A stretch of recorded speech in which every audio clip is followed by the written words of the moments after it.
¿no?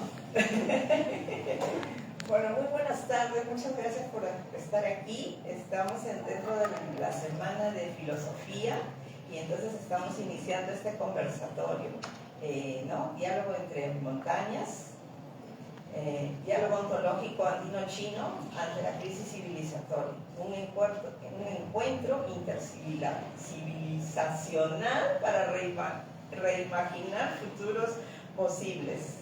Este encuentro propone un diálogo ontológico intercivilizacional entre los Andes y China que desde una posición no eurocéntrica abre la pluriversalidad de los mundos posibles y afirma la potencia de saberes que caminan desde sus propias raíces para imaginar futuros más allá de la modernidad colonial.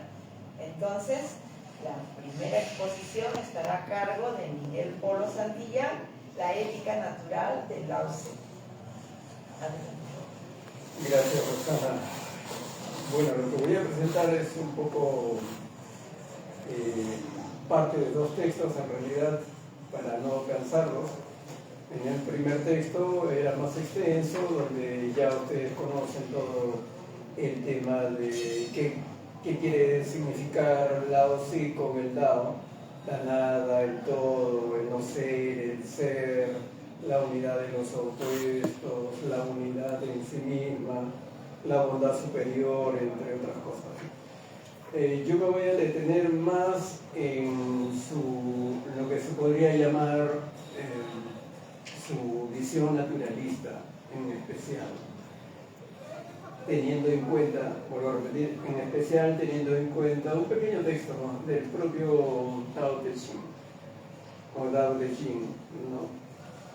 Permítanme leer el siguiente texto: Ecosofía, Taoísmo e interdependencia de los seres.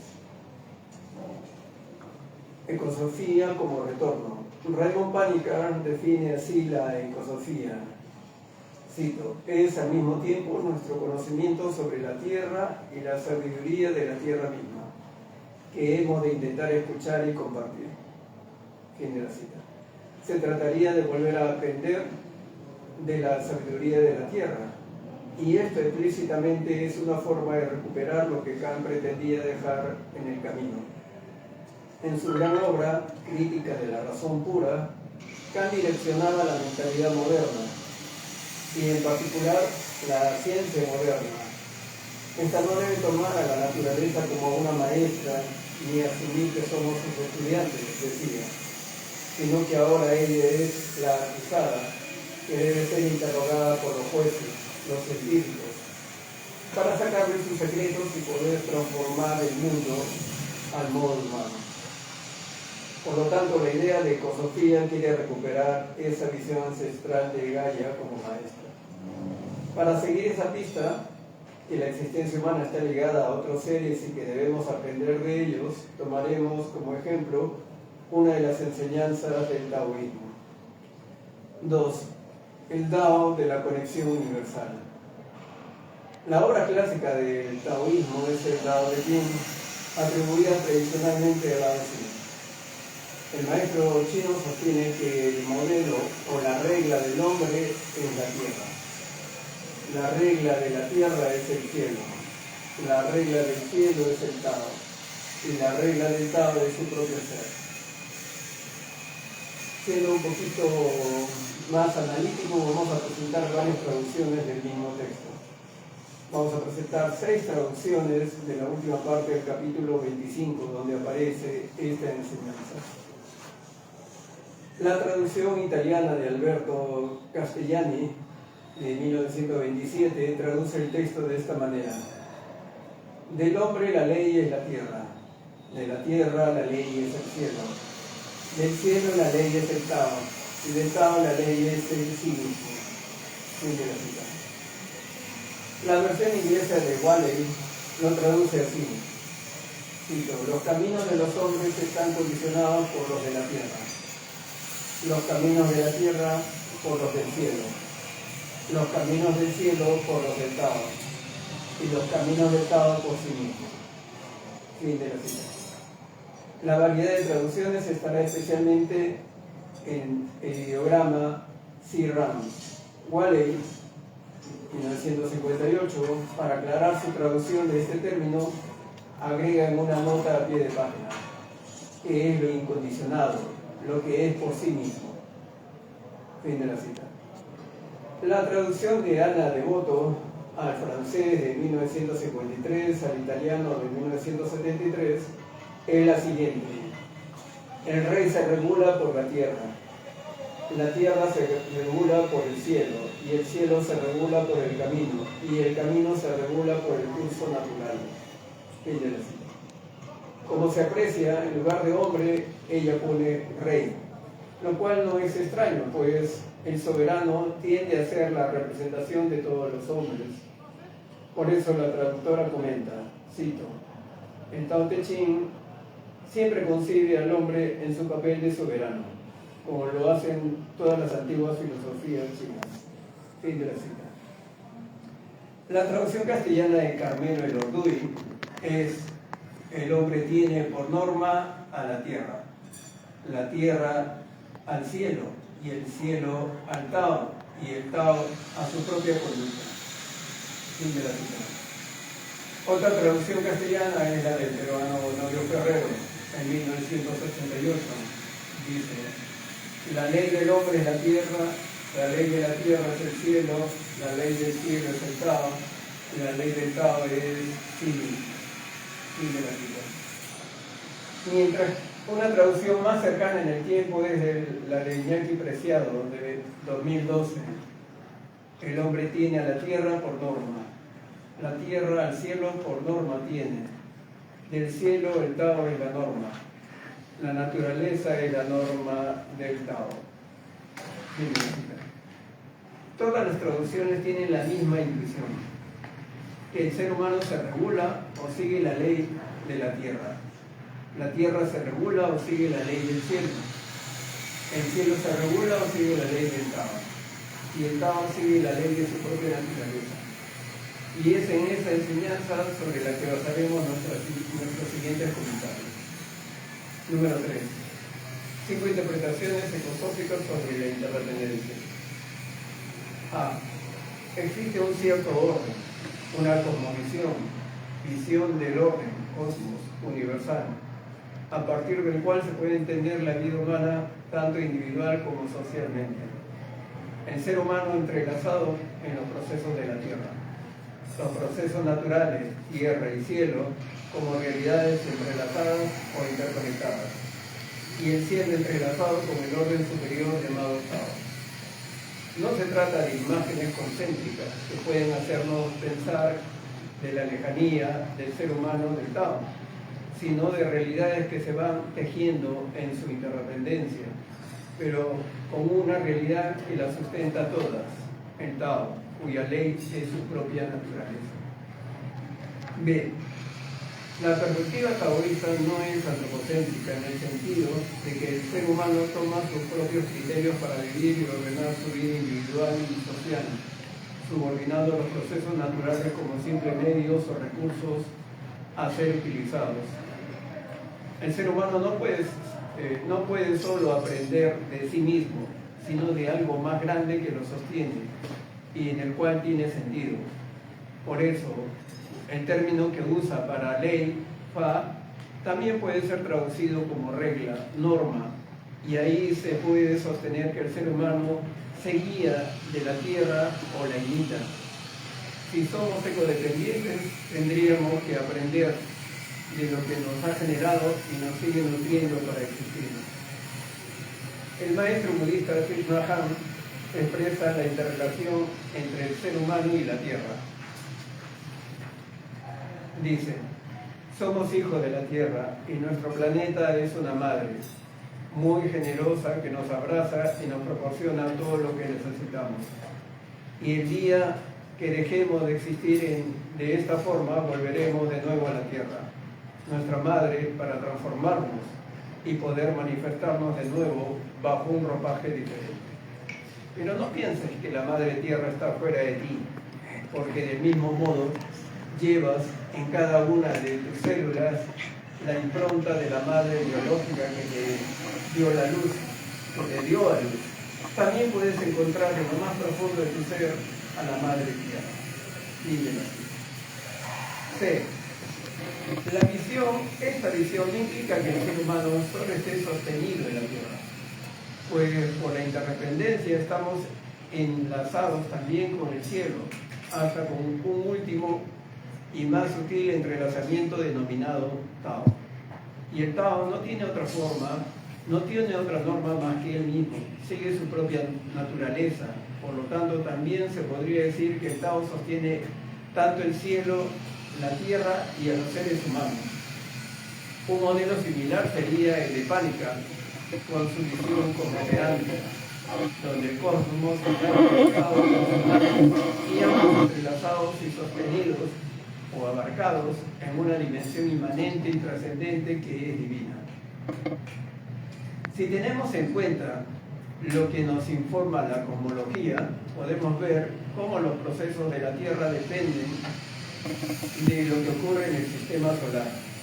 Y la Tierra es nuestra madre, el Sol es nuestro padre, juntos hacen posible la vida en nuestro planeta, dice Thich Nhat Hanh.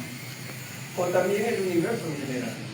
Esto quiere decir que lo que ocurre en el Sol o en la Luna o en los meteoritos o cometas que pueden entrar al sistema solar, todos pueden afectar significativamente la vida en la Tierra. Y si asumimos que esto es así, ¿por qué no terminamos de asimilar que la vida humana está ligada a los procesos naturales y que debiéramos aprender de estos procesos para llevar una vida humana armoniosa con el ecosistema, en lugar de asumirnos como sujetos extraños a todo el proceso y extraer solo productos para nuestro propio bienestar, sin importar si rompemos los mecanismos de la vida, los mecanismos que sostienen la vida en el planeta. D. Si para la mentalidad moderna le resulta difícil su ecodependencia con la Tierra por su sistema de producción, más difícil le resulta comprender su dependencia con el universo o los pluriversos, y mucho más difícil comprender su unidad con el Tao, que no habría que entenderlo como una realidad que está más allá del universo, sino que sostiene la vida humana y natural, la vida cósmica. Por lo que se trata entonces de un juego de la inmanencia y la trascendencia, lo que está presente en toda la experiencia humana, pero que también la trasciende. Esta visión taoísta hace que el ser humano esté sostenido en realidades mucho más amplias como Gaia, el universo y el Tao. Distintas tradiciones pueden tener su propia intuición del Tao. Al modo hindú podría ser Brahma o Ishvara. Al modo budista quizá la naturaleza búdica de todos los seres o la talidad. Y quizá en la cosmovisión incaica sería equiparable a Huiracocha Pachayachachi, que crea y sustenta al mundo, que en la imagen del cronista indígena Juan de Santa Cruz Pachacuti, se le representa como un óvalo vacío, semejante al Tao como no ser, y no tiene una forma específica, pero que sin embargo sostiene todos los procesos naturales y humanos, idea que aparece también en otras grandes tradiciones. Habría pues una estructura metafísica en tradiciones mitológicas y religiosas. Esta intuición de los antiguos sabios y pueblos premoderno nos vuelve a dar la pista para salir del problema en que nos encontramos, volver a concebirnos como seres interdependientes y ecodependientes. No sé qué tiempo va. ¿Cuánto? ¿10, 15 minutos? 5 minutos, ya. Entonces permítanme buscar. Sí, esto. El T del Tao o el D del Dao es obrar naturalmente o con naturalidad, es decir, según su curso de la naturaleza, según el curso de la naturaleza. Dice el maestro Laos, ayuda a las cosas de acuerdo a su naturaleza y no hacer nada para forzarlas. Fin de la cita. Sirran, término muy apreciado por Lao Tzu, algunas que se ha producido algunas traducciones como la de por sí mismo, naturaleza por Iñaki Preciado, ley de la naturaleza por Preciado también, o por sí mismo el Orduy, o lo incondicionado también por Wally. Lai, en el 2006, nos dice que hay dos traducciones principales de este ideograma, la que traduce por naturaleza y natural, y la que traduce por sí mismo y espontaneidad. No habría que verlos como contradictorios, sino como traducciones complementarias.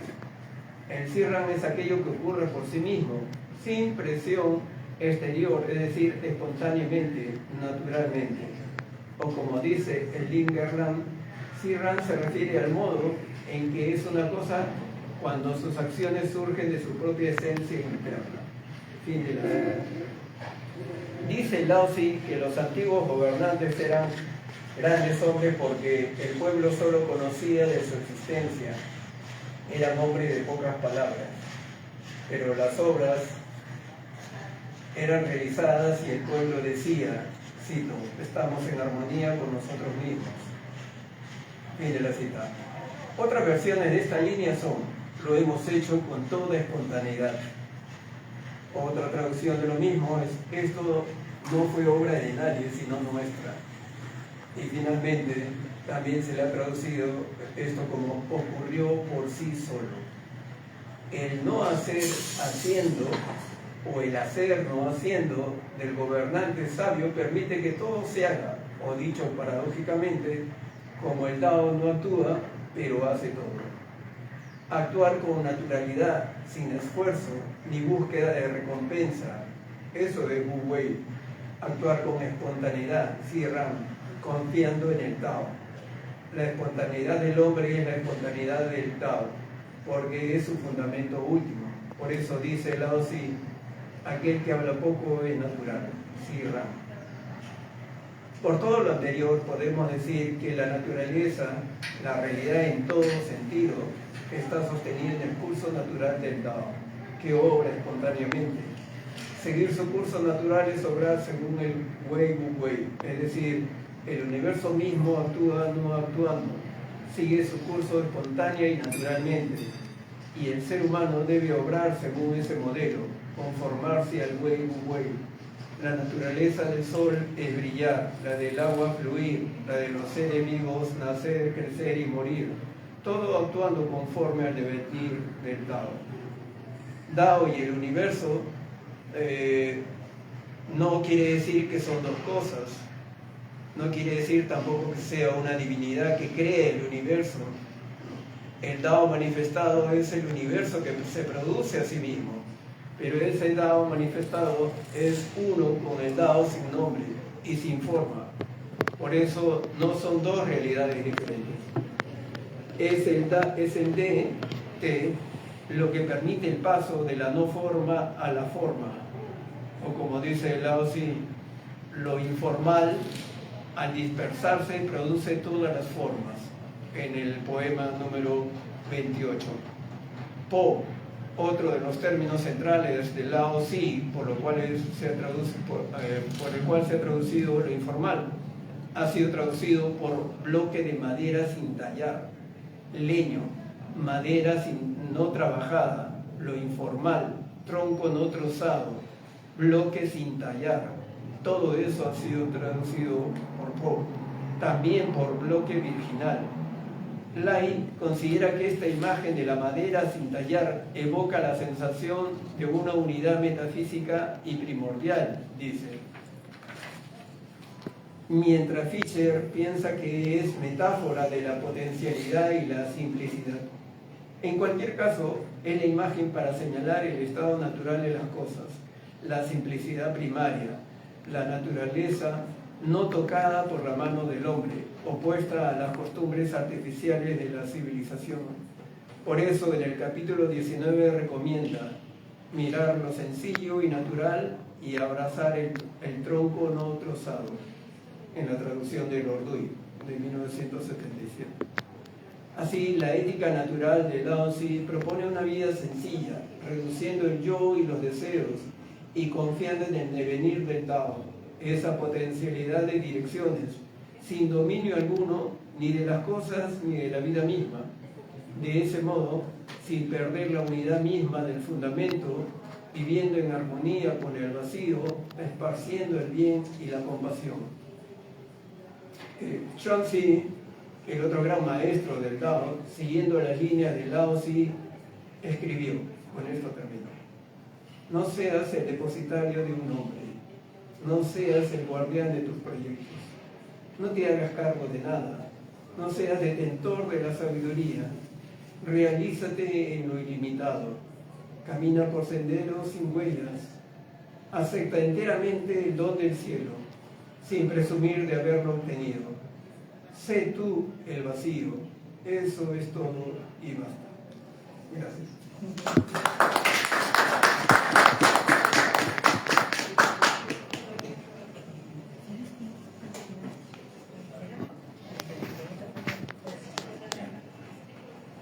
Bueno, entonces voy ahora a exponer yo. También voy a leer el texto, un texto que he preparado y justo tiene una continuidad con la propuesta de Miguel.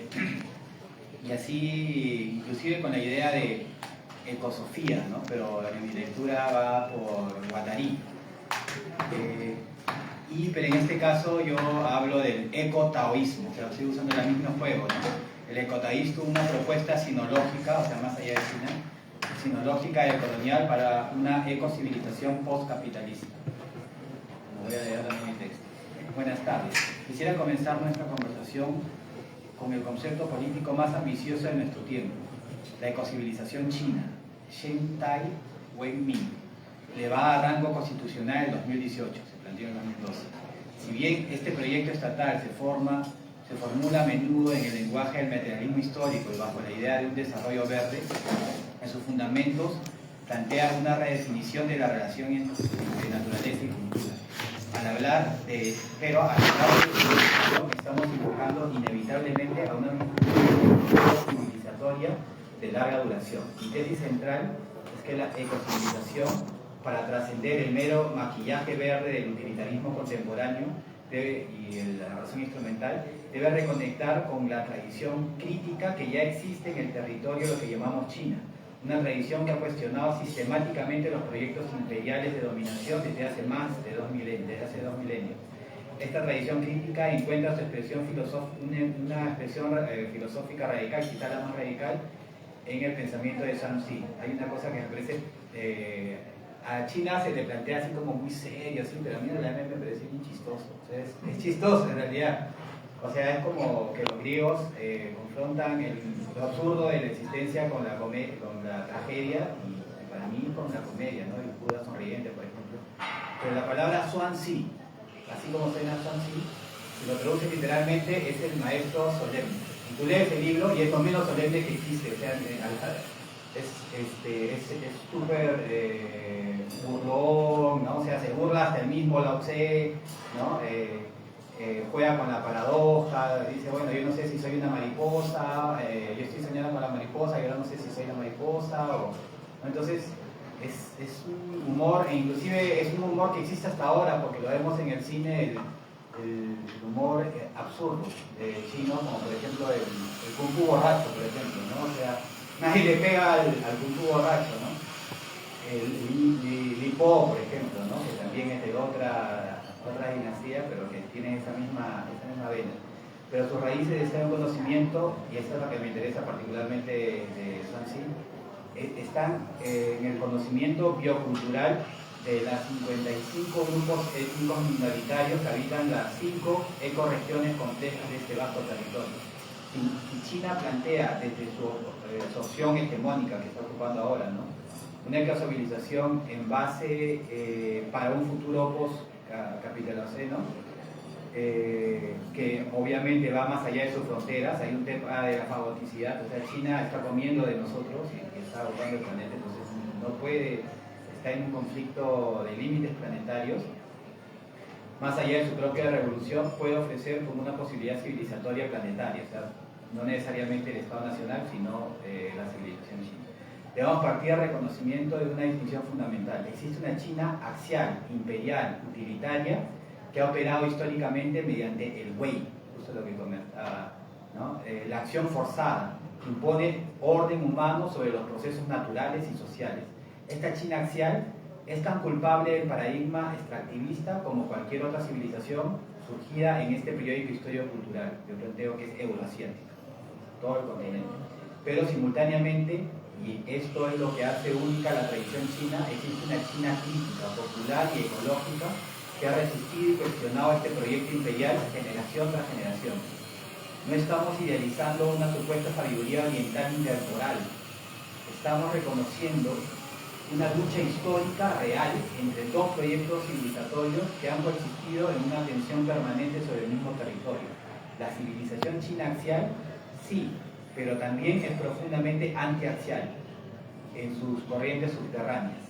Esta dialéctica interna es lo que se vuelve particularmente relevante para pensar alternativas al colapso contemporáneo que vivimos hoy.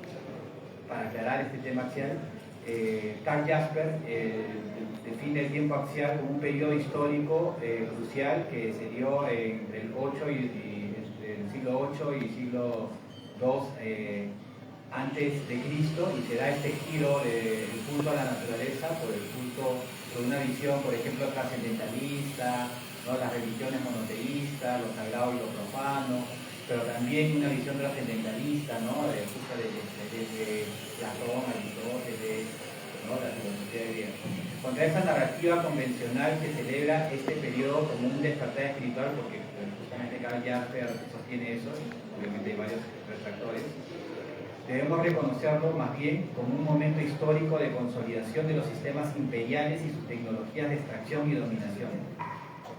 El utilitarismo axial, encarnado en el logos griego que busca dominar la physis, el rito confuciano que subordina al individuo al orden social, constituye la matriz ontológica que reduce todo ser a su valor instrumental para un sistema de poder. En China, este proyecto axial se cristalizó en el estado imperial confuciano, aunque no necesariamente Confucio pensaba así, que duró más de 2000 años. Un aparato administrativo sofisticado cuya función central era organizar el trabajo humano para extraer recursos del territorio y mantener un orden jerárquico. Los grandes proyectos hidráulicos imperiales y las murallas, los canales, todo operaban bajo una lógica del wei, la imposición de una geometría humana sobre los procesos naturales. Ahora bien, en relación a los sabios de esta época, deificados por las tradiciones posteriores, si se lee con atención, podemos comprender cómo estos filósofos no eran pensadores clásicos de una edad de oro. Si vemos, por ejemplo, Sócrates, Platón, Aristóteles, estamos hablando de la destrucción, ¿no? del sistema de polis griega. Eso, hemos estudiado filosofía, vemos esto, ¿no? Después de las guerras médicas, ¿no? O sea, todo era una anomia, una corrupción total. Pero lo mismo, en la misma época, estaba viviendo en China, ¿no? Los estados combatientes, que todos son hijos de los... O sea, y si uno ve, o sea, por ejemplo, Confucio, esta es una cosa que me parece también muy graciosa, Confucio era un funcionario de medio pelo, que nadie le hacía caso porque él hablaba de ética, de moral, y todo el mundo quería conocimiento para una guerra, ¿no? Entonces, nadie le hacía mucho caso a su visión moral, ¿no? Para mí, por ejemplo, Confucio es muy interesante en el sentido que él está planteando una ética regenerativa ante una situación de colapso total, ¿no? O sea, de una vivir en anomia. Lao Tse era un escriba, o sea, que vivió una situación similar a la de Confucio y que, pucha, ¿no? esto ya no cuadra, yo me voy nomás, o sea, retiro, ¿no? Ya ustedes arréglense, ya me voy. No te puedes ir, ya está, déjenme ir porque esto no... fluya nomás. Pero otro es Zhuangzi, ¿no? Que él sí tiene una posición, además que lee, o sea, él ya es muy posterior, es menos contemporáneo, pero ya leyendo el Tao Te Ching, ¿no? Y tiene una lectura ya que consolida el pensamiento taoísta. No fueron sabios de una edad de oro, sino sobrevivientes del colapso de sus propias civilizaciones. La decadencia de la polis griega después de las guerras médicas y el sufrimiento del orden imperial, macedonio y los estados combatientes en China. 500 años de guerras cruentas y una descripción de corrupción en ambos casos vinculados al desarrollo de la guerra y el comercio. En este sentido fue la respuesta de unos sabios ante el colapso a la desintegración de su mundo. Una respuesta, sin embargo, que instauró la fractura de la humanidad y la naturaleza. El mismo taoísmo también fue domesticado, ¿no?, en la dinastía Tang. Y las respuestas que dieron fueron radicalmente divergentes. Mientras que la tradición confuciana buscaba restaurar el orden mediante el ritual y la jerarquía, legitimando así el proyecto imperial, bueno, al menos como se lo leyó a Mencius, por ejemplo, una lectura muy interesante. Lao Tse y especialmente Zhuangzi articularon una crítica ontológica que socavaba los fundamentos mismos del poder estatal y cuestionaba la pretensión humana de dominar los procesos naturales. Nosotros nos encontramos hoy en una posición estructuralmente similar, pero con una diferencia crucial. Tenemos la conciencia ecológica sistémica que está colapsando, y también todo está colapsando. Mira lo que está pasando en Europa, qué cosa es, ¿no? Y el acceso al conocimiento biocultural que las élites axiales marginaron precisamente porque cuestionaban su proyecto de dominación. Lo vemos acá también en los Andes. Esta distinción es fundamental para evitar caer en la, o sea, contra el extractivismo, por ejemplo, ¿no? Evitar caer en las generalizaciones orientalistas, o sea, sentarnos en lo real y lo concreto de estas sociedades que vivían en sus complejidades históricas. Existe una sabiduría china como, no existe una sabiduría china como bloque homogéneo. Son 55 grupos étnicos, son 305 idiomas, ¿no? O sea, voy a comer comida china, o sea, no existe algo así como comida china, o sea, es cada pueblo, y son 5 megaterritorios muy diferentes, ¿no? Inclusive los 5 elementos son los 5 ecoterritorios de China, ¿no?, que sigue rigiendo hasta la actualidad. Existe una tradición confuciana que legitimó el imperio, los exámenes imperiales, la burocracia centralizada, los grandes proyectos de ingeniería y la subordinación del individuo al orden social, y la reducción de la naturaleza a recursos ministrables. Existe una tradición taoísta crítica que cuestionó sistemáticamente todos esos presupuestos, que defendió la autonomía de las comunidades locales frente al Estado, que celebró lo salvaje e indomable frente a lo cultivado y ordenado, que valoró el conocimiento práctico del artesano sobre el conocimiento abstracto del funcionario. Estas dos tradiciones no convivieron pacíficamente, sino un conflicto permanente, y ese conflicto atraviesa toda la historia china hasta el presente. Cuando hablamos de ecotaoísmo, que es un neologismo que yo estoy entendiendo en esta conferencia, estamos recuperando esa tradición física específica, no invocando una supuesta esencia cultural china. Tomemos el caso paradigmático, está en el libro de Camino de Zhuangzi, ¿no?, de Yu el Grande, o sea, es el fundador de China, o sea, Wu el Grande, o sea, Yu el Grande, o sea, total, ¿no? Pero es bien gracioso, ¿no?, porque celebrado durante milenios como el emperador sabio que domó las inundaciones y estableció el orden hidráulico que permitió a la civilización china. La narrativa oficial presenta a Yu como héroe y civilizador, el hombre que mediante trabajo incansable y sacrificio personal logró controlar las aguas caóticas y hacerlas productivas para la agricultura. Quiero una anécdota chistosa, ¿no? Pero Zhuangzi nos ofrece una lectura radicalmente distinta cuando describe las deformidades físicas de Yu, medio paralizado con el cuerpo torcido tras décadas de luchar contra los ríos. No estaba haciendo una observación médica casual, sino una denuncia ontológica. La deformidad del emperador no es metáfora moral, sino síntoma somático de una relación enferma con los procesos naturales. Al pretender domesticar los ríos, enderezar sus cursos, elimina las inundaciones estacionales que fertilizaban naturalmente las llanuras. Yu instituyó un paradigma que deformó tanto su cuerpo como el cuerpo territorio, o sea, el Siran del río. Este no es una crítica metafórica, sino ecológicamente precisa. Toda ingeniería hidráulica que ignora los patrones naturales de los sistemas fluviales genera catástrofes a largo plazo. Ahorita está justamente China en esa línea. Las inundaciones se vuelven más destructivas precisamente porque se impidió su manifestación regular. Los sedimentos se acumulan donde no deben, los ecosistemas ribereños colapsan, el metabolismo entre la tierra y el agua se rompe. Esta crítica de Zhuangzi a Yu el Grande no es un comentario antiguo sobre un problema superado. Es una crítica que mantiene toda su vigencia contra los megaproyectos hidráulicos contemporáneos. Por ejemplo, la presa de las Tres Gargantas, celebrada como la maravilla de ingeniería moderna, esencialmente lo mismo que el proyecto de Yu el Grande. la pretensión de que podemos y debemos controlar el río mediante la fuerza tecnológica, ignorando el conocimiento de las comunidades que han habitado estas riberas durante milenios, desplazando millones de personas, inundando ecosistemas completos, alterando los ciclos de sedimentación que mantienen la fertilidad del río abajo, generando riesgos sísmicos en una región geológicamente activa. Swansea estaría diciendo exactamente lo mismo sobre las tres gargantas que dijo sobre el Yugo el Grande. Este es el Wave llevado a la escala monstruosa. Es la patología del control que inevitablemente produce deformidad sistémica. No importa cuánta electricidad genere la presa, si ha roto irreversiblemente el metabolismo del río de Yangtze, es sagrado, ¿no? Su cuenca. La tradición crítica china nos dice que llamar desarrollo a esta ruptura metabólica es precisamente la ilusión que conduce al colapso. Esto nos permite ver que la contradicción no es entre tradición y modernidad, entre la China antigua sabia y la China moderna desarrollista. La contradicción atraviesa ambos periodos, o es transversal toda la historia. Yo hablo de transtemporal. Es entre el proyecto imperial y utilitario, sea moderno, sea de cualquier dinastía, que busca ordenar el territorio mediante el Wei, sea con trabajo forzado dinástico o con una maquinaria pesada contemporánea, y el proyecto crítico ecológico que defiende el Wu Wei, que ya puso muy bien, ¿no? Que lo plantea justamente. Entonces, deja de ser procesos naturales y ajustar actividad humana a sus patrones en lugar de imponer nuestra geometría. Yugo el Grande en la antigüedad y los planificadores de las tres gargantas en la actualidad operan bajo la misma lógica, y ambos reciben la misma crítica desde la tradición taoísta, que ve esa pretensión de dominio en la raíz del desastre.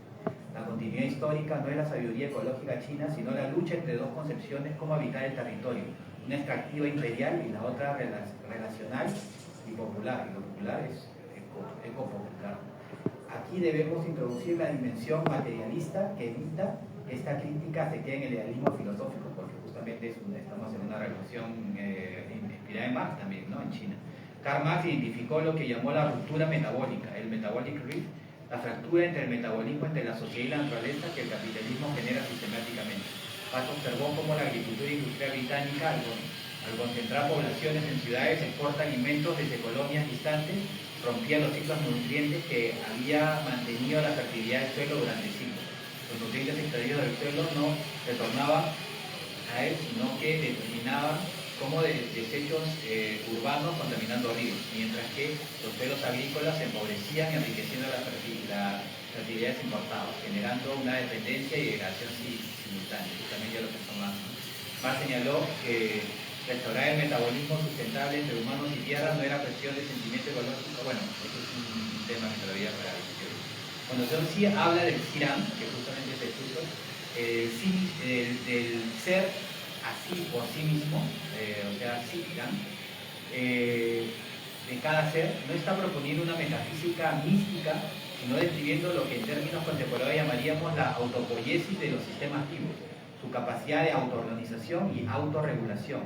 Cuando habla del Wu-Wei, el no actuar o actuar sin forzar, está describiendo una forma de intervención humana que se respete y facilite esos procesos de autoorganizativos en lugar de intentar sustituirlos con planificación externa. Y cuando critica el Wei de Yu, el Grande, está identificando precisamente esta ruptura metabólica. O sea, estoy jugando el momento en el que se activa la actividad humana, deja estar integrada en los ciclos naturales y pretende imponer sus propios patrones, generando inevitablemente degradación sistémica. La crítica taoísta y la crítica marxista del metabolismo son dos lenguajes para describir el mismo problema fundamental: la ruptura de los flujos materiales que sostienen la vida cuando la sociedad prioriza la acumulación de poder y capital sobre la reproducción de las condiciones de existencia. Sistematizamos esta comprensión materialista del metabolismo en la ontología relacional del ecotaoísmo, llegamos a una comprensión del valor naturaleza, no es precio o recurso, sino un reconocimiento material de los flujos metabólicos que sostienen la vida. Una economía postcapitalista no puede fundarse en el valor trabajo abstracto que ignora los límites biofísicos, debe fundarse en la preservación y regeneración de los ciclos bioquímicos concretos. Ya no hablemos de taoísmo, hablemos de ciencia.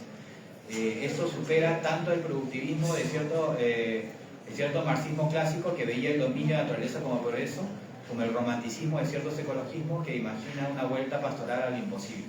Es una ecología política materialista que reconoce los procesos naturales como coproductores del valor en el sentido sustantivo, no monetario, y que entiende que el conocimiento sobre cómo mantener estos flujos metabólicos no está en las élites tecnocráticas, sino en las bioculturalidades populares que han coevolucionado en los ecosistemas durante generaciones. Frente a esta maquinaria en gestación, Zhanzi nos ofrece una crítica ontológica radical de hace 2300 años, que prefigura una ecología profunda con una increíble actualidad y un taoísmo crítico al sistema utilitario de la época de su época, el sabio. Podemos entender correctamente a Zhanzi no en un producto del sabio iluminado que descubre verdades metafísicas en la soledad contemplativa, sino la sistematización filosófica del conocimiento ecológico que ya existía en las prácticas de campesinos, artesanos, pescadores y pastores. Zhanzi es un intelectual, estoy jugando también con el intelectual orgánico, ¿no?, de las clases populares bioculturalizadas, un traductor que convierte la sabiduría práctica en lenguaje filosófico. Cuando leemos sus anécdotas sobre el carnicero Ding, que conoce la anatomía del buey por experiencia corporal, el nadador que sobrevive en las cataratas porque fluye con el agua, el alfarero cuyo conocimiento está en sus manos y no puede transmitirse solo con palabras, o el guardabosques que protege el árbol inútil, estamos ante el registro de conocimientos bioculturales específicos, epistemologías ecológicas desarrolladas durante milenios de experimentación práctica de oficios y territorios concretos. Tomemos el célebre pasaje de árbol inútil con esta comprensión epistemológica. Cuando el carpintero Xi desprecia el aliento gigantesco que la madera quebradiza, estamos ante la descripción ecosistémica precisa que el guardabosques comprende, pero que el artesano urbano no puede ver. Este árbol milenario alcanza su longevidad precisamente porque actualiza su CIRAM, ¿no?, que estábamos hablando antes, fuera de los parámetros de la utilidad humana. Su inutilidad antropocéntrica es de hecho su utilidad ecosistémica, servicio de regulación climática, establecimiento de suelos y provisión de hábitat. La elección schwartziana es ecológicamente precisa porque viene de quien ha observado el bosque durante generaciones. La verdadera resiliencia surge cuando dejamos de evaluar los seres, por ejemplo, por su función en nuestros sistemas productivos y reconocemos su valor intrínseco en la red de vida. Pero esta elección tiene resonancias políticas inmediatas. Los grupos minoritarios y sus ecorregiones son frecuentemente vistos por el desarrollismo como improductivos, como árboles inútiles. Precisamente cuando son ellos quienes mantienen los servicios ecosistémicos críticos y portan el conocimiento ecológico necesario para su supervivencia civilizatoria. O sea, por ejemplo, nosotros comemos 3 minutos, ya. Bueno, esto es para publicar. Ya, entonces voy a terminar así rápido. Quiero decir una cosa así bien concreta. O sea, China no sería China sin, por ejemplo, gusano de la seda. O sea, el gusano de la seda es una oruga, no me acuerdo su nombre científico, tenía ahí en mi texto, y una hoja, que solo puede comer esa hoja, que se llama morena, no puede comer otra cosa, y vive en un ecosistema. Bueno, pero este gusanito y esta hojita tejió a las 3 civilizaciones más grandes de la historia mundial por siglos, ¿no? O sea, China, Persia y Roma. O sea, y todo girando el metabolismo entre un gusanito y una hoja. O sea, y es más, el proyecto más grande ahorita del planeta sigue teniendo el nombre de la seda, ¿no? Y que es una deidad, dicho sea de paso. Entonces ahí se ve cómo los ensambles humanos y no humanos operan, ¿no? O sea, China no sería China, o sea, no hubiera estado, no hubiera imperios, no hubiera sin ese gusanito, o sea, simple no. Y también obviamente sin el arroz, ¿no? O sea, sí, que también es una especie vegetal. O sea, eso es lo que justamente para mí el maestro, por ejemplo, de Zhanzi, es un árbol milenario que es simplemente, y así como es, llega a ser, no sé, dar servicios, ser el hábitat de 10.000 seres que habitan en ese árbol, ¿no? Un árbol milenario, ¿cuántos seres viven ahí? Seguramente más de 10.000, ¿no? Entonces, un poco la propuesta no estoy hablando, cuando hablamos de ecocivilización, de decir, vamos a que Estados Unidos son los malos y que China nos va a venir a salvar. O sea, estamos hablando de, o sea, China en realidad ya no ni siquiera solo pertenece a China, o sea, nosotros tenemos en nuestro imaginario a China. O sea, yo por ejemplo trabajo mucho en campo y me he ido a los pueblos más alejados, a las ciudades más alejadas, y solo hay un chifa. O sea, el chifa, ¿no? O sea, nos han conquistado sin esfuerzo, con comida, digamos, ¿no? Con la comida. Y el peruano es súper chifero, ¿no? El amazónico tiene su arroz amazónico, su chaufa amazónico, ¿no? O sea, el chaufa de mariscos. Entonces, esta posibilidad de diálogo, justamente entre la concepción tanto andina como amazónica, que yo estaría planteando dentro de esta propuesta, es ir más allá de una ontología sustancialista, ¿no? O sea, sujeto, Dios, este es animal, no. O sea, la realidad es relacional, la ontología es relacional, y si uno ve la descripción y la verdadera filosofía que lograron justamente tanto el taoísmo como el budismo, lograron no hacer que muera estas cosmopraxis milenarias, ¿no? Inclusive que son anteriores al taoísmo. Para empezar, por ejemplo, así, bueno, espero que no se ofenda a la gente, pero yo lo que quiero decir es que tanto el taoísmo como el budismo son notas al pie de los Wu, o sea, de los chamanes de China. Ellos son los que inventaron el I Ching. O sea, que el I Ching de huesos y de caparazones, ¿no? Y digamos, ellos han interpretado, ¿no? Que cuando hablan del hombre antiguo, están hablando de los Wu, están hablando del chamán que... ¿Ah? Hombres de técnicas, claro, exactamente, y donde el lenguaje es real. O sea, el lenguaje no es que representa algo, ¿no? O sea, estamos hablando del Lin, del Shen, ¿no? O sea, el Shen no es Dios, o sea, es el Shen de la montaña, es la noción de Waka, ¿no? El Lin, que es como esa fuerza, es como el Kama, algo. Entonces, hay elementos, no vamos a decir que hay un difusionismo ni nada por el estilo, más bien dentro de una lógica ecosófica. También de Guattari hay otro autor que se llama Bateson, que habla de la ecología de la mente. Es un proceso social que tejemos que también hablan diferentes autores, ¿no? La agencia de los seres no humanos, o sea, los 10.000 seres. Los humanos somos uno de esos 10.000 seres, no somos, y ni siquiera estamos en el centro, ¿no? Entonces, bueno, con eso dejo para poder conversar de repente si tenemos algún tiempo.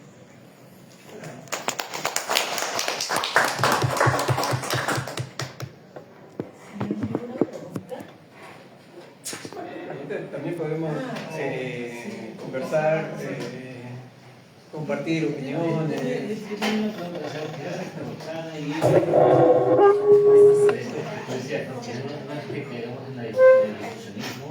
Pero sí sería interesante saber cómo hacer los diálogos, ¿no? Entre tradiciones, ¿no? Y por ejemplo pensando en el Wu-Wei, ¿no? Que nos escribió el profesor Polo, ¿no? Inmediatamente pensé en este diseño que yo siempre guardo. Este es un diseño que es hecho, que está en todos lados, en todo el Perú, ¿no? Y digamos, yo trabajo con artesanos, entonces los artesanos como que me cuentan un poco las historias del diseño, ¿no? Entonces, por ejemplo, ellos me dicen que se llama el chasca sacha, que es estrella árbol. Me dicen, en el centro es el encuentro del arriba y el abajo, de una estrella en el cielo y un lago o una fuente de agua en el suelo. En ese encuentro entre como que el que está arriba y el que está abajo, se genera como que este rombo, ¿no? Como un punto de energía. Y de ese punto de energía sale el árbol, que son todos los estatales. es como que el orden un orden, ¿no? Como que el orden, las líneas que ordenan, digamos, los cultivos, las líneas que ordenan los caminos, las comunidades, las casas, incluso los cerros, ¿no? Y también, por ejemplo, digamos, lo suyo, ¿no? Entonces me hizo pensar un poco en también lo que es este lenguaje también, que es el de lo visual, ¿no? Los sinogramas, ¿no? Como biografías. ¿No? Bueno, no sé realmente cómo quizás como decía Roxana y Elio, van a presentar, digamos, van a reflexionar sobre este diálogo que mencionan, ¿no? El científico, pero entonces el universo, ¿no? Pensé en ese diseño. Sí, justo podría decir, porque estamos conversando de esos. Para empezar, por ejemplo, nosotros normalizamos el lenguaje como si fueran palabras, son alfabéticas, pero el chino no es alfabético, es logográfico, ¿no? O sea, son ideas, ¿no? O sea, son como emojis, ¿no? Pero más,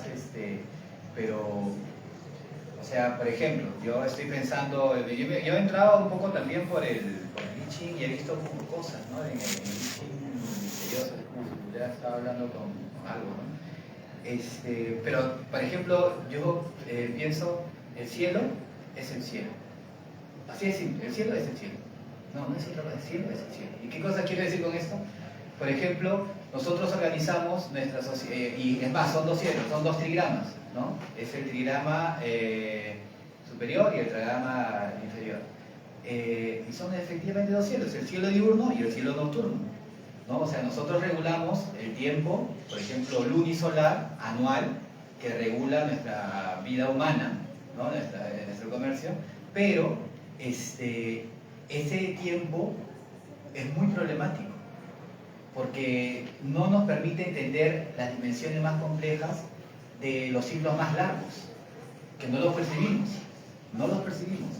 el cielo nocturno es el cielo sideral, o sea que los astrólogos, que los astrónomos dicen que es tontería, que no tiene ningún valor, y yo tenía como un chiste, ¿no? O sea, como unos profesores de astrofísica diciendo, cerrando el año académico y reuniéndose antes de la Navidad, diciendo que es burlándose de la astrología, pero cerrando el año académico, hablando del premio Nobel que dan anualmente. Y justamente los ciclos siderales son los que te permiten organizar la sociedad para organizarlas en ciclo de 100 años, 250 años. O sea, decíamos, pucha, no, sabemos que la estrella va a estar en este punto, entonces hagamos la pirámide entre sí, tenemos 300 años para construir la pirámide, para que esté alineada en ese momento. Entonces, ese marco es lo que permitía construir las pirámides de Egipto, las pirámides, por ejemplo, las catedrales, ¿no? Entonces, la astronomía en una lógica ilustrada, ya nos interesa eso, ¿no? Entonces, hay una ruptura entre el cielo y la tierra, es una ceguera, más literal, es una ceguera del cielo, no vemos el cielo, está contaminado lumínicamente, la tecnología no nos permite ver el cielo, por ejemplo. Entonces, ese tipo de cosas, ahí me parece que coinciden muchas sociedades, porque el tema del tiempo, obviamente que cualquier sociedad agrícola necesita el tiempo. Entonces, ahí también hay un punto de encuentro, ¿no? O sea, y justo lo que tú decías, ¿no? El chat. Ahí, por ejemplo, lo digo porque Sarasa, que habrás puesto muchas veces, ¿su nombre es? Rubén Sarasa, justamente expone eso, ¿no? Que la cosmovisión andina o el calendario andino no solo es lunisolar, también es sideral. Entonces se está perdiendo ese, independientemente de que no exista el tema de la astrología, el marco temporal, o sea, que nos diga, esto va a durar 25 años, esto va a durar 250 años, esto va a durar 500 años. Entonces, porque necesitamos, o sea, si queremos algo tipo Star Trek, tipo ir a otra zona de la galaxia, necesitamos 400 años de organización política, social, ecosistema, de toda la civilización. Yo agregaría dos cositas. La primera es, cuando hablamos de realidad relacional, en realidad todavía hay que agregar otra idea, que subyace al pensamiento taoísta o a la intuición taoísta, que es la transformación. No es simplemente relacional, sino lo relacional está en constante movimiento, está transformándose. La metáfora del sueño que ha hecho referencia Omar, ¿no? Lo que relata es la transformación de los seres, no necesariamente la preocupación hindú, qué sé yo, de la vida de sueño, no, sino más bien esa idea de cómo los seres se van mutando, ¿no? Después de la muerte seguiremos mutando y mutando y mutando y cambiando y transformándonos. Son una transformación continua, ¿no? Y la muerte no es necesariamente el fin de todo. Entonces, el otro elemento taoísta importante es la transformación continua de todos los seres, ¿no? No solamente la interrelación, no es una interrelación ya fija, ¿no? Establecida de los hilos que ya están trenzados, ¿no? Sino que todos esos hilos se van constantemente moviendo, transformando y por lo tanto creando nuevas formas. Ese es un elemento. Y el otro elemento, que no lo he puesto acá, pero también está, un poco está en Lao Tzu, pero también está en Chuang Tzu, es que a pesar de eso hay cierto escepticismo en la porque estamos hablando de todas maneras de la realidad última. Y de la realidad última, pues solo cabe el silencio, ¿no? Así empieza, pues, el Tao Te Ching. Entonces, y el Lao Tzu reconoce varias veces su ignorancia, ¿no? Pero a pesar de reconocer su ignorancia, nunca deja de estar sostenido en la madre, ¿no? Solo estoy yo perdido en este mundo, dice, pero estoy sostenido por la madre, ¿no? Entonces, yo creo que ese es un poco el elemento más experiencial, vivencial, místico, si quieres, en ese sentido, pero sin dejar de lado el tema de no poder definirlo con nuestra inteligencia completamente, eso real. Y eso también hay en Chuang Tzu. Chuang Tzu, si quieres muy buenamente, toda vez que me digas un sí, habrá un no. Toda vez que me digas un no, habrá un sí. Y a un sí o un no, habrá otro sí y otro no. Entonces, y nunca nos vamos a poner de acuerdo. Y vamos a tener que llamar a un tercero, a un cuarto, a un quinto, no. Y nunca vamos a ponerle límite a la comprensión de las cosas, ¿no? Para todo ser hay uno ser, y para todo no ser hay otro ser. Entonces, no se cierra el debate. Yo creo que eso tiene que ver también, ¿no? Con ese espíritu taoísta que está en relación a la transformación, porque uno no puede definir completamente hacia dónde nos lleva la transformación. Pues no lo sabemos. Y por lo tanto tenemos que dejarlo abierto y solamente en una actitud de confianza de que las cosas sucedan bien, ¿no?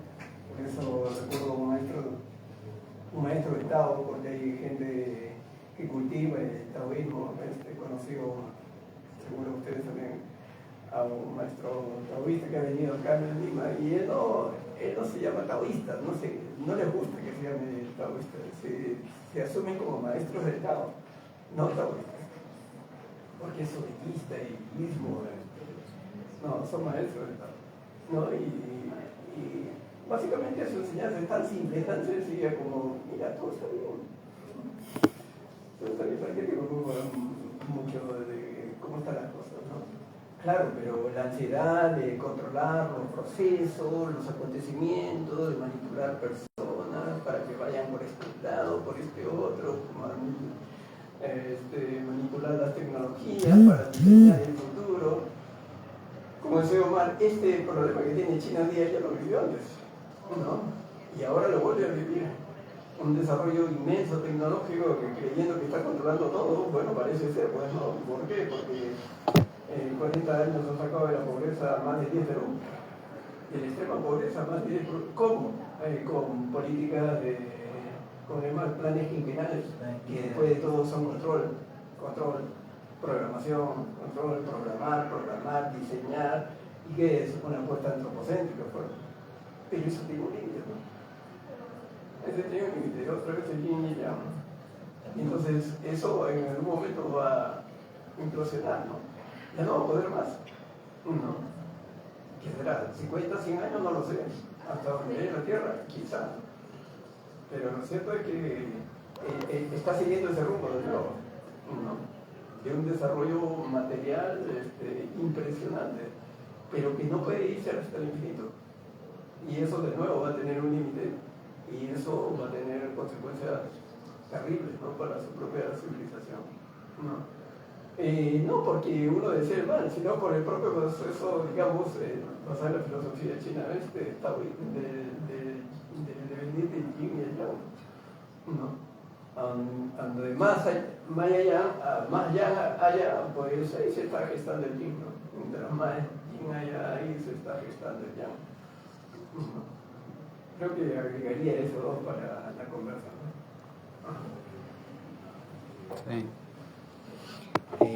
No sé, a mí me gustaría ampliar un poco la mirada hacia el tema de los otros tipos de existencia, ¿no?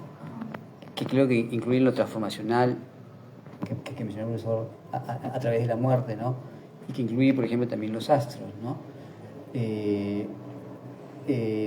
La física te enseña que las estrellas son solo núcleos de hidrógeno o helio, ¿no? Fusionándose y produciendo el Sol o estrellas, ¿no?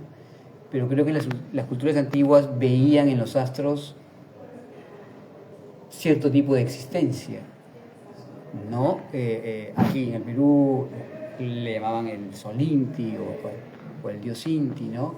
En egipcio le llamaban Ra, en la India también, pues, ¿no? ¿No? Surya. Bueno, en China no sé si le tenía un nombre, pero creo que había un concepto de existencia en las estrellas que de pronto se asemeja a un tipo de conciencia y que influye, digamos, a su alrededor, ¿no? Y por eso es que, bueno, la cultura china es bien dependiente de la constelación del oso, ¿no? Del oso menor. Y entonces de pronto esa mirada de otra forma de existencia no solo humana tiene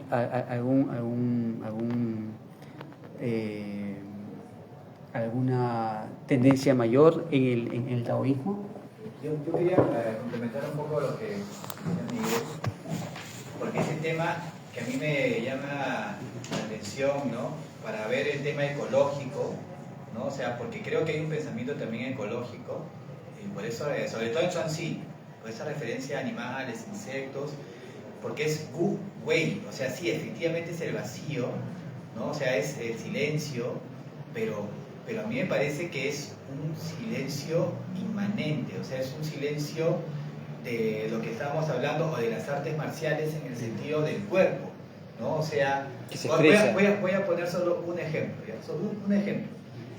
Tú practicas artes marciales y yo estoy compitiendo contigo y tú me dices, él me va a dar una patada, yo voy a hacer esto, voy a hacer esto, voy a hacer esto, y ya te cayó el patadón en la cara. O sea, no, o sea, tú no puedes, o sea, tu cuerpo debe actuar solo, o sea, no puede, o sea, tienes que, o sea, entonces tienes que tener un silencio mental y tu cuerpo se mueve por sí mismo, ¿no? Entonces ese para mí es, o sea, ese es el principio de transformación, o sea, es como, yo estoy también justamente leyendo, hay ciertas cosas que, por ejemplo, lo que me llamaba la atención del I Ching, ¿no? Que como que no tiene sentido.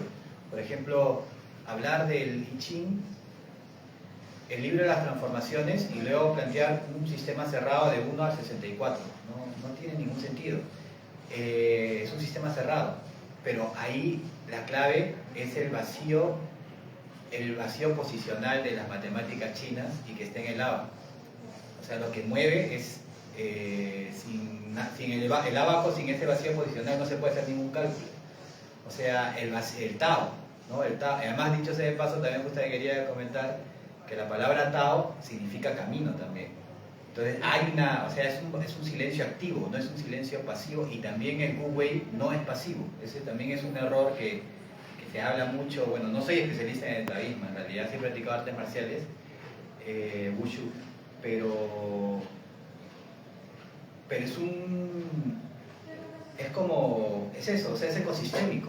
O sea, y todo obviamente está en un proceso de transformación. Todo está en un proceso de transformación porque justamente es relacional y es vivo. O sea, es vida. O sea, si tú... Y eso es lo que yo simplemente quería, por ejemplo, una cosa, ¿no? Las IAs, o por ejemplo lo que está haciendo ahorita los algoritmos, que revisan toda tu vida, lo que está haciendo es matando la espontaneidad. O sea, ¿qué cosa es la vida sin la espontaneidad? Porque esa es otra noción del taoísmo, ¿no? O sea, lo espontáneo.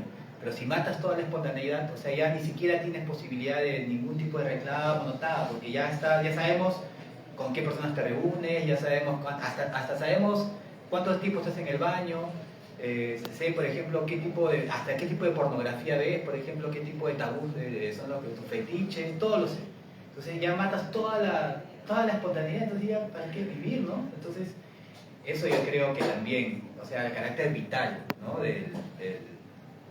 del taoísmo, o sea, la vida, no es como algo, el silencio trascendente, o sea, ahí hay como una diferencia también con el uno, por ejemplo, de la mística, ¿no? O sea, es inmanente. Bueno, esa es una de las cosas, a menos que con el que yo quiero dialogar, o por lo menos preaxial, porque habría que ver, porque a mí me interesa la China y la India presomática, o sea, del soma, ¿no? De prevédica, prebudista, pretaoísta.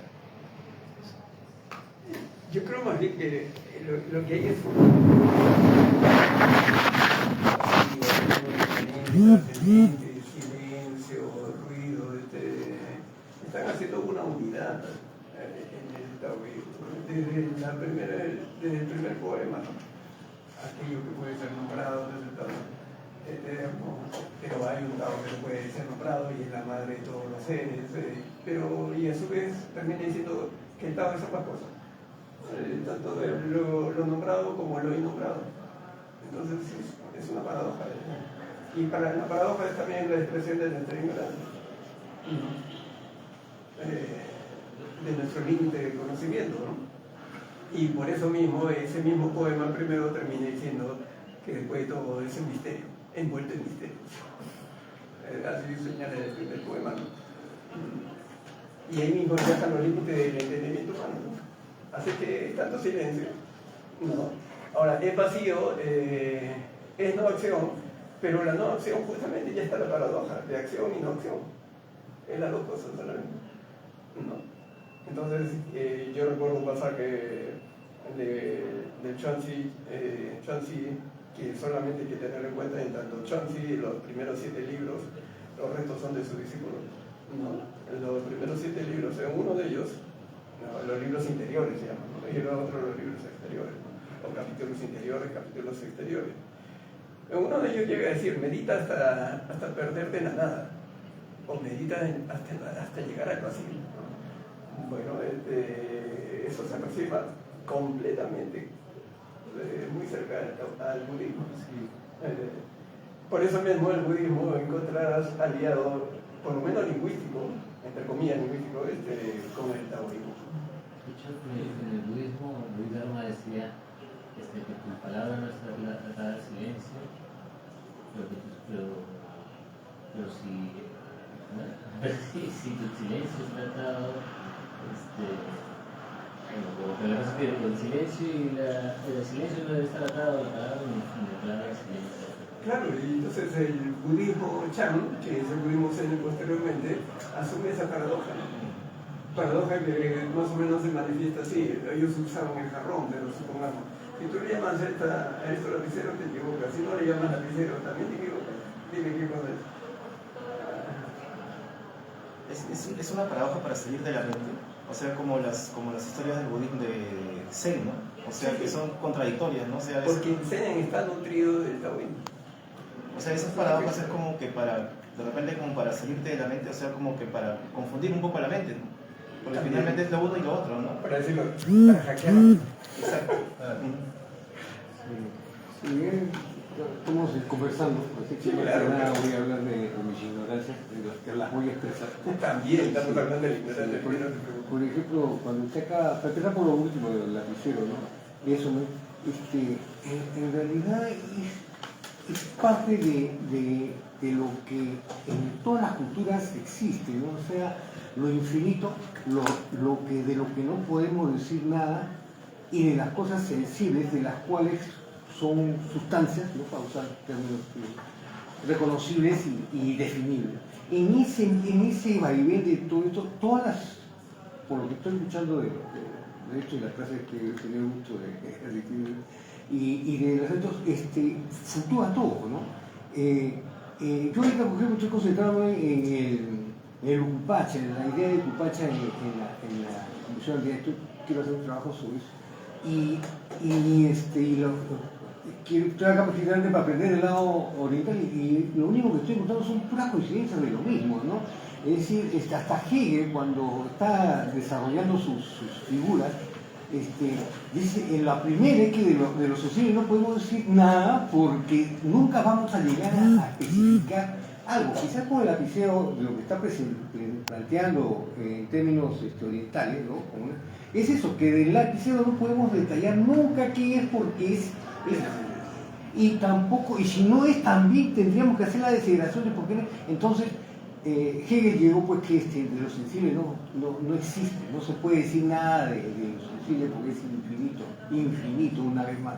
Entonces, como ve, me parece que toda esta discusión es y es muy rico encontrar para mí me está resultando rico encontrar las similitudes, ¿no? Más que las diferencias, porque creo que ahí es donde hay más carne que enterarse, ¿no? Entonces, el problema surge, o sea, si le quiero llamar un problema, cuando comenzamos, por ejemplo, como el caballero, de plantear la existencia, ¿no? Cuando queremos darle ese infinito, eso de lo cual no podemos decir nada, de lo que los anotes dijeron, de lo cual mejor no hablar y suspender el juicio, plantearlo como si tuviese una existencia.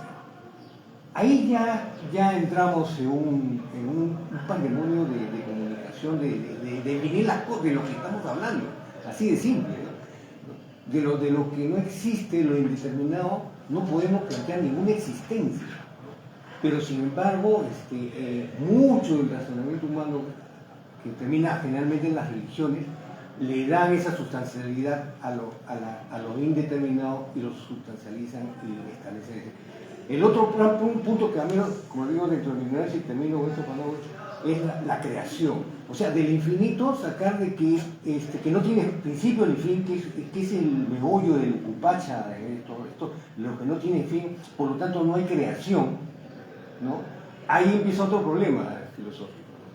Cuando a eso le queremos dar una connotación de un ex nihilo en un determinado momento. Y también yo creo que ahí se empiezan los debates, pero después el Guy-Chan, lo que acaba de comentar el caballero, todos son cosas que nos unen en cuanto a definir los parámetros de lo infinito y lo finito, ¿no? Y sus manifestaciones ecológicas, y relacionarlas con eso. Me parece que ahí está el camino, pero cuando ya queremos sustancializar o poner existencia, perdón que disculpe, pero ahí creo que ya no podemos llegar a ninguna conclusión, porque hablar de lo que no se sabe, de lo indeterminado, es prácticamente una pérdida de tiempo. Por eso me parece sabio, y ya que no lo sabía, claro, profesor, por usted también, de que ahí en el caso mejor el silencio, efectivamente.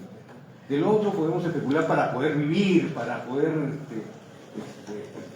relacionarnos y progresar, ¿no? O sea, ir cambiando, porque eso de cambio también es... Pero hay una paradoja, mira, otra vez la paradoja ¿no? A pesar que el Tao no puede ser nombrado hasta total, algo así como Wittgenstein, de lo que no se puede hablar con pareja ya, pero sin embargo han sido excelentes escritores, ¿no? Los mejores literatos. Shansy es el mejor literato de la antigüedad, entonces, y eran hombres ilustrados. Tampoco es que eran ignorantes y bueno, hay que callar completamente y no decir nada. No, a lo que voy es que el uso de la palabra está en el fluir mismo de la palabra. Por eso optaban por la poesía, por las imágenes. Chaucer está lleno de imágenes, ¿no? Las metáforas, pero no por el lenguaje que tú decías, el lenguaje sustancialista.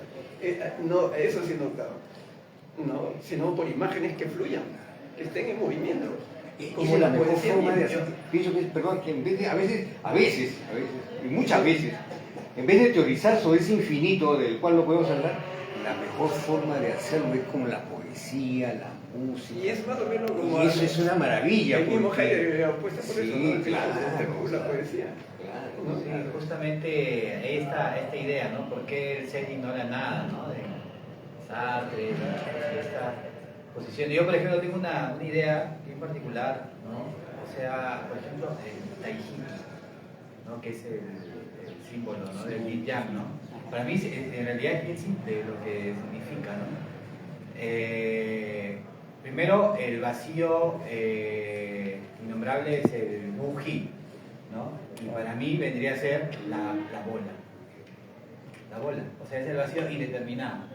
Pero si todo un vacío, o sea, pero que tiene toda la potencialidad, haces una línea, esa línea define la izquierda, la derecha, abajo, arriba, afuera, adentro, y eso es la S. La S del Taiji. Ese es el Taiji, el Taiji, ¿no? Y que marca, pero no es ni el absoluto, no es el uno, sino es el principio relacional. O sea, cuando a la nada o cuando a lo indiferenciado le marcas la diferencia, entonces yo pongo este ejemplo, ¿no? O sea, yo en mi cabeza, ¿no? Por ejemplo, el H2 y el O2. Entonces, ¿qué es lo que hace que sea H2O? El Taiji, ¿no? O sea, y que hace que sea el agua, no es ni el, o sea, no es sí, sí, no, nada. Y después viene los dos pececitos que sería el Lianji, ¿no? O sea, entonces esa es la base terniaria del cosmos. En el taoísmo y en el pensamiento chino, ¿no?